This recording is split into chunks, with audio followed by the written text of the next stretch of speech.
Pernahkah kamu merasa seperti ini? Saat waktunya tidur, tubuhmu sudah sangat kelelahan, berat dan ingin segera beristirahat. Tapi entah kenapa, otakmu malah tiba-tiba punya energi ekstra. Tiba-tiba saja, kamu memikirkan semua masalah di dunia, ide-ide brilian yang tak terpikirkan di siang hari, atau mengulang kembali percakapan canggung 5 tahun lalu. Selamat datang di fase malam yang paling menyiksa. Bagi banyak orang, ini sekedar susah tidur biasa. Namun bagi otak neurodivergen, khususnya ADHD, ini adalah misteri jam tidur berantakan yang memiliki penjelasan ilmiah yang jauh lebih mendalam.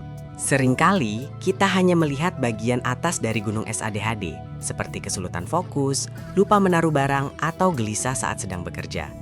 Tapi ada bagian bawah gunung es yang sangat besar, gelap, dan seringkali luput dari perhatian. Namun merupakan bagian yang paling menyiksa, masalah tidur kronis atau insomnia. Ini bukan sekedar kebiasaan buruk bermain ponsel sebelum tidur. Ini adalah pertarungan biologi di dalam kepala. Ketika dunia luar mulai tenang, otak neurodivergen justru merasa mendapatkan ruang aman untuk berlari kencang tanpa hambatan, menciptakan siklus kurang tidur yang terus memperparah gejala di keesokan harinya. Mari kita bedah secara neuroscience. Mengapa hal ini terjadi? Jawabannya ada pada defisit dopamin.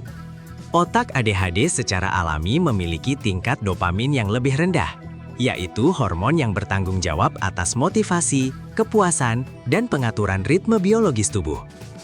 Ritme sirkadian atau jam biologis alami kita sangat bergantung pada keseimbangan dopamin dan melatonin. Ketika dopamin tidak tercukupi di siang hari, otak akan terus mencarinya secara paksa di malam hari, membuat sistem saraf tetap dalam mode waspada tingkat tinggi. Tubuhmu mungkin berada di zona waktu Jakarta, tapi otakmu bertingkah seolah sedang berada di zona waktu New York. Kondisi ini menciptakan lingkaran setan yang sungguh melelahkan. Di siang hari, kamu merasa seperti kehilangan arah, terpaksa meminum bergelas-gelas kopi hanya untuk berfungsi normal di tengah tuntutan pekerjaan. Namun saat malam tiba, ketika energi seharusnya habis, otak akhirnya merasa terbebas dari tekanan untuk memaksakan fokus. Inilah yang di dalam psikologi sering dikaitkan dengan fenomena balas dendam penundaan waktu tidur. Kamu begadang bukan karena sengaja menolak tidur, tapi karena secara tidak sadar kamu mati-matian mencari secercah kebebasan, stimulasi, dan kepingan dopamin yang tidak kamu dapatkan sepanjang hari yang berat tersebut. Lantas, bagaimana cara kita memutus siklus yang menyiksa ini? Nasihat tidur umum seperti jangan minum kopi sore hari atau berlatih menghitung domba seringkali sama sekali tidak mempan untuk otak neurodivergen. Kita membutuhkan strategi yang khusus. Pertama, kita harus memodifikasi apa yang disebut dengan kebersihan tidur atau sleep hygiene.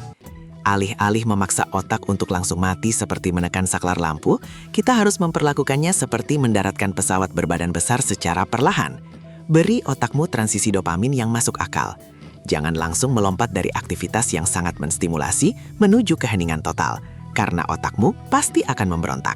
Lakukan aktivitas penurun ritme yang tetap memberikan sedikit dopamin, tetapi tidak memicu lonjakan adrenalin.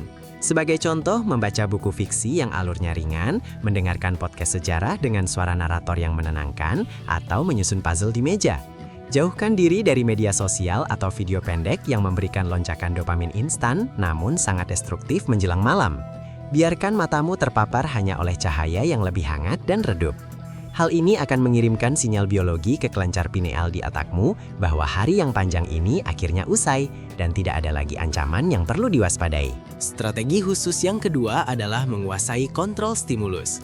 Otak dengan ADHD sangat bergantung pada asosiasi lingkungan sekitarnya.